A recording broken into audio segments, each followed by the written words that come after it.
Okay guys, we are finally at part 3 of our 1998 Suzuki RMX250 build project. We bought this bike, there's a bit of a wreck. It ran, but when we pulled the engine apart, we noticed there were a whole bunch of things that needed replacing. So we got Matt Boyd from Boyd's Motorcycle Surgery to go over the entire bike, and we got a whole bunch of genuine parts from Suzuki. We're able to replace a whole bunch of stuff. MX Store, those guys sent us a whole bunch of great gear like a tacho and a light and a rear brake light, and then Serco supplied us with a whole bunch of cool stuff for the handlebars, and we got a set of Dunlop tyres. So we kind of polished up what was a pretty bad turd.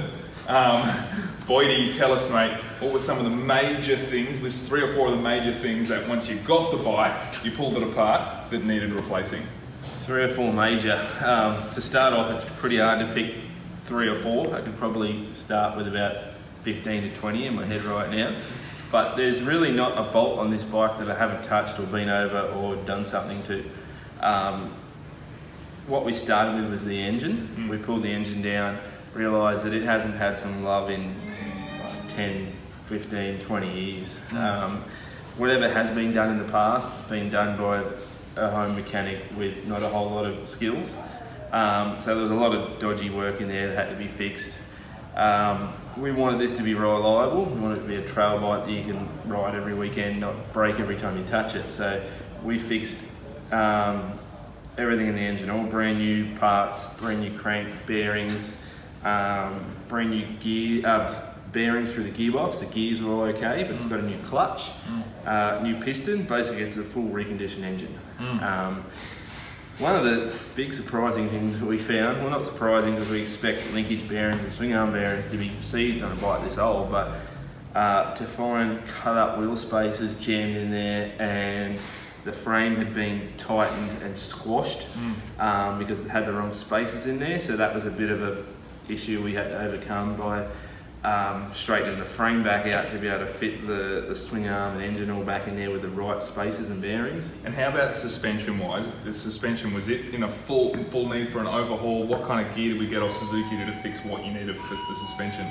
So we basically reconditioned the front and rear suspension. The rear shock was leaking, the bump stop rubber had rotted away.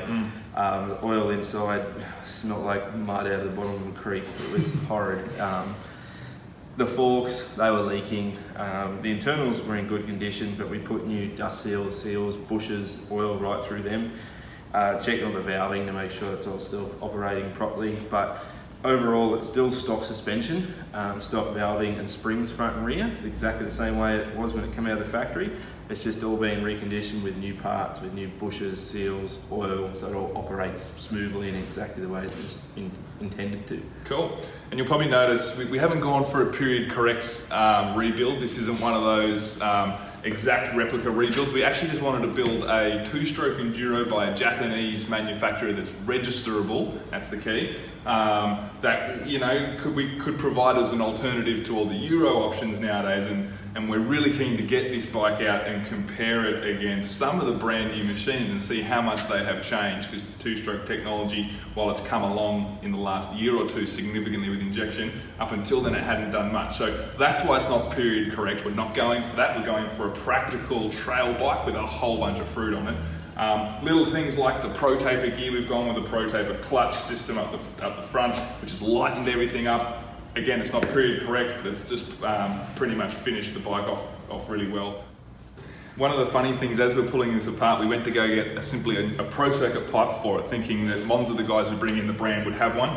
We contacted Monza and they kind of laughed and said, no one actually bought a pipe in for this model. You had to weld the front of the expansion, cut and weld the front of the expansion chamber. So we're like, okay, we can't do that. They didn't have Kickstarters. No one's making a Kickstarter for them anymore. So there were so many bits and so many roadblocks with a bike like this, right? It would have been easy to buy them parts and bolt them on, but instead we had to fix the pipe, so blow all the dents out of it. It had 20 years of built up oil and rust on it and dents, and it had holes in it, so I had to weld holes. I had to blow all the dents out, clean it all up. I had to straighten it all so it all fitted properly into the manifold. Same as the silencer, it was just as beat up. I had panel beat all the dents out of that, clean it up, reseal it, repack it so that it it didn't sound like a trumpet anymore. The Kickstarter, folded all the way backwards, so I had to weld that up, fix that, machine it, so I didn't do that anymore. Stuff like that takes time. And it certainly added a lot more time onto this build, but if you're handy enough, it's not something that you can't do yourself. Like if you know tools, you're a metal worker, or you're just a handy bloke that loves playing with his bikes and you can do that stuff won't cost you a lot of money, it just costs you time. A little bit of elbow grease and some fiddling around. So we bought the bike for $1,500. We've spent a whole bunch of money, we know, probably too much. Maybe you could get away for spending, say, $3 grand. You got yourself a pretty decent bike if you're doing it at home. We ended up with this box full of parts. This is one of 3 boxes, probably roughly. Yeah, this is stuff we didn't need, like extra wiring. Huge headlights. This bike comes with a whole lot of extra wiring on it. There's a speedo cable there that we didn't need anymore, so we've gone for a digital speedo. The headlight has a massive big metal bracket behind it. We went for a much tidier, lighter, smaller headlight, so we got rid of heaps of weight there. There was stuff we could take out of this bike everywhere, so it's much lighter now. That box, it's got quite a few kilos in it. So it'll ride even better than the day it was new. Well, we're pretty keen to get out on the trails. We're going to get Ben Grabham.